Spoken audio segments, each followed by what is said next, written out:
Bien, bonjour à tous. L'Icar Galerie inaugure ce samedi son exposition consacrée à Roland Brice et ses œuvres papier.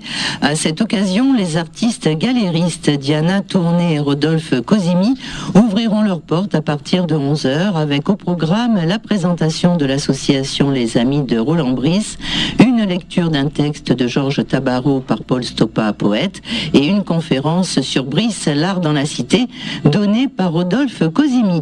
D'autres rendez-vous auront lieu en janvier, février et mars. Nous en parlerons dans un instant en compagnie de Diana Tourné et de Rodolphe Cosimi, juste après la pause musicale. Bonjour à vous les artistes, Rodolphe Cosimi et Diana Tourné. Bonjour. Bonjour Vicky. Bonjour Vicky. Rodolphe Cosimi, commissaire d'exposition et critique d'art. À vos côtés, Diana Tourné, présidente d'Artémis pour le rayonnement de l'art.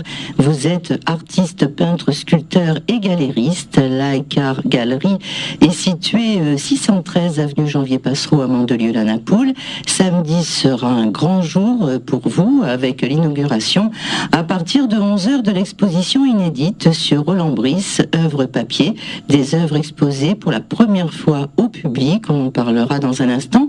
Mais tout d'abord, présentez-nous l'Icar Galerie que vous avez ouverte il y a de cela quelques mois. Alors, quel en est tout d'abord le concept et puis votre démarche, la démarche d'artiste que vous êtes l'un et l'autre, Diana Tourné, sur cette galerie peut-être. Je vais faire un petit rappel, oui Vicky, je vais faire un petit rappel sur notre association Artémis qui fête ses 1 an déjà.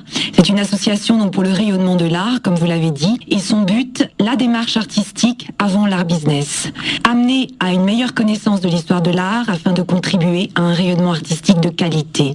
Fort du Like Art Festival que nous avons mis en place l'été dernier, donc je le rappelle, du 6 juillet au 25 août, c'était donc 14 artistes, 18 œuvres dans une pinède de 4 hectares. Fort de ce succès, nous avons descendu l'esprit Like Art dans cette galerie temporaire. Et il y aura un autre festival prochainement. Tout à fait. Le festival Like Art sera donc renouvelé sur une période plus longue afin de viser cette fois-ci aussi les scolaires. Et nous allons nous y mettre incessamment sous peu. Et ce sera donc sur une plus longue période. Alors vous êtes la présidente d'Artémis, donc justement pour le rayonnement de l'art. Rodolphe Cosimi, peintre, artiste, spécialiste des coulures, et connu évidemment à ce titre-là. Mais pour l'heure, vous êtes commissaire d'exposition et critique d'art, Rodolphe Cosimi. Quand on est commissaire d'exposition, ça veut dire qu'on choisit les œuvres qui vont être exposées ? Oui, tout à fait. Pas seulement. Bien évidemment, la mission du commissaire d'exposition est bien plus complexe. En fait, pour résumer, c'est d'organiser de A à Z une exposition pour la présenter au public. Donc souvent, aujourd'hui, on entend beaucoup parler de commissaire d'exposition, mais il faut véritablement s'inscrire dans une démarche très complète. La sélection des artistes, bien évidemment, mais des rencontres avec ces artistes, des visites à leur atelier pour voir ce qu'ils font, quelle est la démarche qu'ils proposent, est-ce que c'est en lien avec l'actualité, avec le contexte social aujourd'hui, le contexte historique, le contexte artistique, et puis ensuite, effectivement, bien c'est s'occuper de l'accrochage, d'un accompagnement auprès du public aussi, d'un aspect pédagogique très fort, un des enjeux dans lequel on s'inscrit avec le concept du Like Art, que ce soit galerie ou festival. Et puis c'est également donc présenter de façon la plus ouverte possible différentes formes d'expression artistique. Cette exposition donc sera inaugurée samedi à partir de 11h avec à l'honneur Roland Brice et ses œuvres papier. Alors on sait que Roland Brice était le céramiste attitré de Fernand Léger. On sait aussi, Rodolphe Cosimi, que vous en êtes le spécialiste. Je m'occupe effectivement de cet artiste qui est décédé en 89, mais je m'occupe de très près de son art, parce qu'il a été effectivement plus connu pour être donc le céramiste, comme vous l'avez dit, de Fernand Léger, mais son parcours ne se résume pas à cette collaboration qui a duré en fait que 5 ans. Il a effectivement réalisé les tableaux de Léger en céramique, il a transformé les tableaux de Léger en 3 dimensions et en apportant une autre approche avec le matériau. Mais à la mort de Léger en 55, Roland Brice a dû effectivement trouver un langage plus personnel et a fait un petit peu la synthèse de toutes ses connaissances de la céramique et a développé un vocabulaire fantastique, quelque chose qui n'avait jamais été fait auparavant, l'association du verre avec la céramique. Et donc durant une trentaine d'années, il a répondu à des commandes des communes dans le cadre du 1% artistique à l'époque pour venir un petit peu colorier, on va dire, les nouvelles cités de béton qui se sont construites au lendemain de la guerre. Et donc Roland Brice a apporté un petit peu de gaieté dans l'espace public. Comment et pourquoi vous êtes-vous intéressé à lui? Quel a été le facteur déclenchant? Pour l'anecdote, j'ai croisé une fois une de ses œuvres. Je me suis demandé quel était cet artiste qui n'était pas connu. Et en fait, je me suis rendu compte qu'il avait travaillé avec Fernand Léger, au même titre que d'autres artistes comme Braque ou comme Chagall ont travaillé avec des mosaïstes, Picasso avec Madura, hein, pour l'exemple. Et effectivement, ce qui m'a beaucoup intéressé, c'est cette amitié surtout qui liait en fait les deux artistes. Fernand Léger a installé Roland Brice à Biot, lui a donné les moyens de s'exprimer et donc forcément de travailler pour lui et avec lui, ce qui n'a jamais été le cas dans d'autres collaborations avec d'autres artistes. Picasso s'est adressé à Madura, par exemple à Valoris, pour réaliser ses céramiques, alors que Roland Brice connaissait depuis 1936 Fernand Léger, puisqu'il faisait partie de son école, de son fameuse académie de Clichy et de Montrouge. Alors vous lui avez consacré un ouvrage qui s'appelle Roland Brice, sculpteur du grand feu et ami de Fernand Léger, aux éditions Aria 2010. Qu'est-ce que vous avez découvert en piochant comme ça dans cette mémoire, dans ce passé que les gens ne connaissent pas? Des choses incroyables, peut-être pas en quantité, parce que d'autres artistes ont fait beaucoup plus en termes de production, mais en termes de qualité, je pense que Roland Brice, qui est assez méconnu parce qu'il est resté, disons, très modeste, comme nombre d'artistes d'ailleurs locaux, qu'on connaît bien, comme Edmond Vernassa, Michel Godet, Fagnest également, qui sont restés un petit peu dans l'ombre, parce qu'ils préféraient travailler à l'atelier, plus que se montrer, voilà, assister à des vernissages, le côté un peu mondain. Et donc, ce qui m'a intéressé chez Roland Brice, c'est cette association du verre et de la céramique. C'est quelque chose qui n'avait jamais été fait. C'est un challenge qu'il a relevé, et avec brio, puisque aujourd'hui, il nous a légué des pièces monumentales qui ont écrit une page importante de l'art moderne. Alors justement, vous avez même créé l'association Les Amis de Roland Brice, c'est-à-dire quand même que vous allez assez loin dans votre démarche, Rodolphe Cosimi, et il y aura pas plus tard que ce samedi, donc à 11h pour l'inauguration de cette exposition Roland Brice, œuvre papier, Madame Laurence Brice, qui est devenue membre d'honneur de votre association. Oui, tout à fait. Michel Godet également, très récemment, puisqu'il est devenu membre d'honneur hier, pour tout vous dire. Et oui, effectivement, l'association des Amis de Roland Brice est née d'une volonté surtout de sauvegarder le patrimoine de l'artiste, parce qu'actuellement, et depuis une bonne dizaine d'années, les communes qui avaient commandé à l'artiste dans les années 60 des œuvres monumentales qui font 8 à 10 mètres de haut et qui avaient pour vocation d'apporter du bien-être à l'espace public, et effectivement aujourd'hui sont détruites de façon tout à fait illégale et ne respectant en aucune manière le droit moral de l'artiste. Voilà, un élément du patrimoine, c'est un enjeu de civilisation, c'est quelque chose qui nous relie tous. Ce qu'on nous lègue nous permet aussi d'avancer aujourd'hui, et ce que nous léguons à nos enfants seront aussi des éléments importants pour eux. Ça sera le thème de votre conférence numéro 1 avec diaporama, donc samedi, Roland Brice, l'art dans la cité, justement. Oui, tout à fait. C'est une conférence que j'ai axée sur l'art dans la ville, sur sa partie donc personnelle, et pour montrer, pour soulever aussi, souligner ce problème donc de destruction, de démolition d'œuvres d'art dans les villes. Roland Brice n'est pas le seul, mais bon, je m'occupe de lui en l'occurrence, voilà.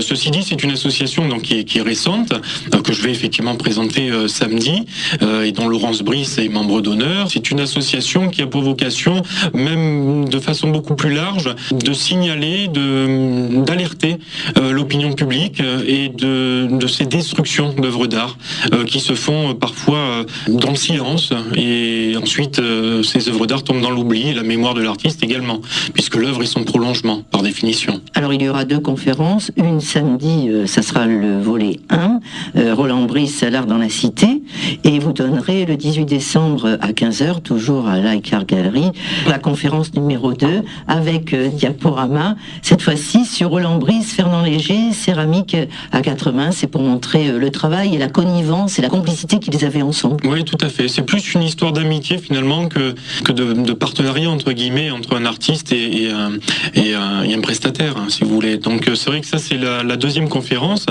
qui est logiquement finalement la première, hein, puisque c'est la collaboration avec Fernand Léger.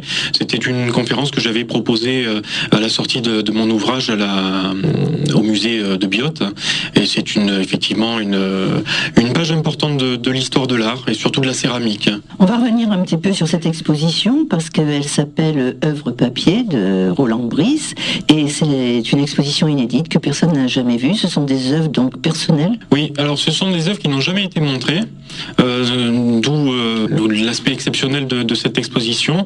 Ce sont des œuvres en fait, pour l'anecdote, Roland Brice dans les années 70 est touché par une hémiplégie et donc perd l'usage de son bras droit avec lequel il a travaillé si longtemps. Donc impossible pour lui de retravailler et de ressortir des pièces du four.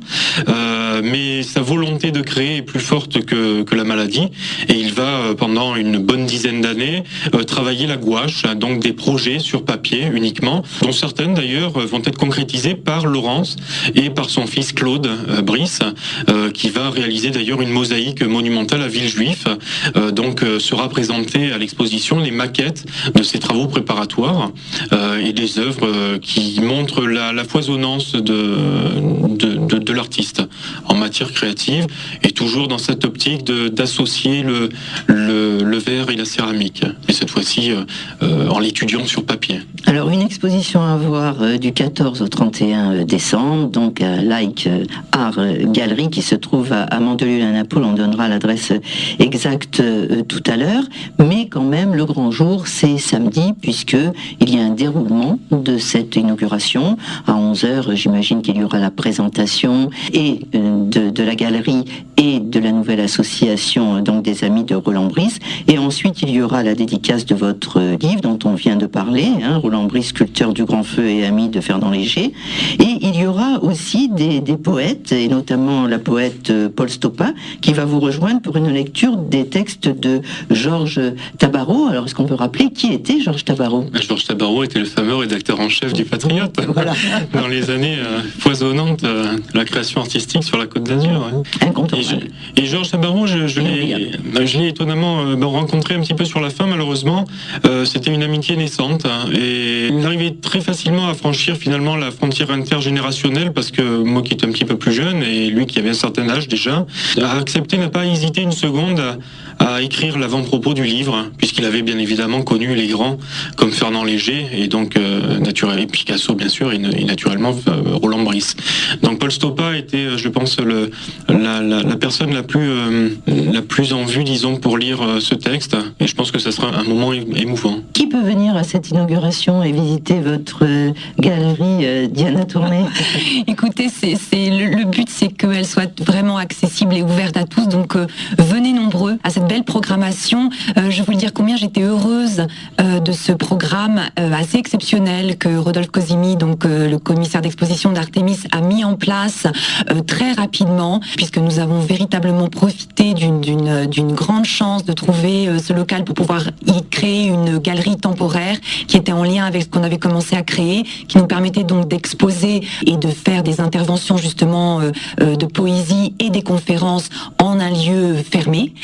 Et donc je suis vraiment ravie de cette programmation et notamment de ces œuvres inédites de Roland Brice, parce que j'espère que tout le monde apprendra à découvrir Roland Brice grâce à Rodolphe Cosimi, parce que moi ça a été mon cas. J'ai appris à découvrir Roland Brice et je me sens particulièrement proche de la sensibilité de cet artiste incroyable. Et je suis pour que l'on découvre, découvre tous ces artistes méconnus qui sont formidables. Voilà, ça permet d'avoir une nouvelle vie, un prolongement aussi de son art et en même temps humainement de sa personne.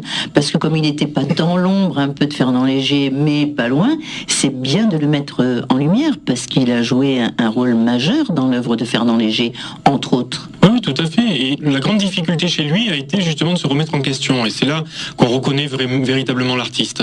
Parce qu'après 5 ans passés aux côtés de Léger, de toutes ces créations monumentales qu'on retrouve à la Colombe d'Or, qu'on retrouve à Saint-Paul-de-Vence, qu'on retrouve au musée Fernand Léger, il est difficile pour un artiste, et je me mets un petit peu à sa place, de trouver un langage qui est véritablement personnel. Et donc il a fallu une remise en question, et il a, pendant une 30aine d'années, réussi quand même à matérialiser sa propre sensibilité, à donner et surtout à défendre cette conviction qu'il avait d'apporter l'art dans la ville. Ce qu'a fait Fernand Léger pendant une période, bien évidemment, mais Roland Brice est allé encore plus loin. Vicky, je tiens juste à rajouter, donc l'entrée est gratuite, et on a fait un second volet de conférence de Rodolphe Cosimi le mercredi. Ce n'est pas un hasard, c'est parce qu'effectivement, nous aimerions aussi de plus en plus que les écoles de Mandelieu-la-Napoule, mais même d'ailleurs, viennent visiter la galerie et viennent participer à ce genre de conférences. Donc ça, c'est un point important. C'est une des visées pédagogiques que nous avons. Je voudrais juste rajouter aussi qu'effectivement, d'apprendre à préserver notre patrimoine, on ne peut pas, si on ne le fait pas, on ne peut pas apprécier ce qui va venir ensuite en termes artistiques. Donc c'est vraiment très important. Je voulais juste aussi vous rappeler que on fait en sorte qu'à chaque vernissage, on a une dégustation appropriée, inspirée de ce qui va être exposé. Et cette fois-ci, ce sera du vin chaud avec des friandises et des chocolats. Donc je vais pas vous chanter la chanson caramel, bonbons et chocolat, mais presque. Donc je vous invite aussi à venir nombreux, parce que en fait, ce qui est important aussi dans une galerie aujourd'hui, c'est d'amener la convivialité et d'amener aussi de l'animation dans certains quartiers où il n'y en a peut-être pas. Mais vous rayonnez tous les deux, Diana Tourné et Rodolphe Cosimi. Artémis pour le rayonnement de l'art. Absolument. Et Diana Tourné, on vous savait sculpteur et on vous sait aujourd'hui chanteuse. Donc mes félicitations. Like Art Gallery, c'est situé 613 avenue Janvier Passereau, et c'est à Mandelieu-la-Napoule. Un numéro de téléphone pour vous joindre, c'est le 06 60 98 02 42. On peut vous retrouver aussi bien évidemment sur le net, http://likeartfestival.wordpress.com. Place aux artistes, franchement, à tous les deux, c'est parfait. Et puis évidemment, on vous suivra sur ce festival, donc deuxième édition qui aura lieu, Diana. Deuxième édition aura lieu certainement d'avril à septembre. On se reverra donc, autant de bonnes raisons de se revoir les uns et les autres. Rodolphe Cosimi, Diana Tourné, merci d'avoir répondu à ces quelques questions. Rendez-vous à partir de 11h samedi dans votre galerie à Mandelieu-la-Napoule. Au revoir. Merci Vicky.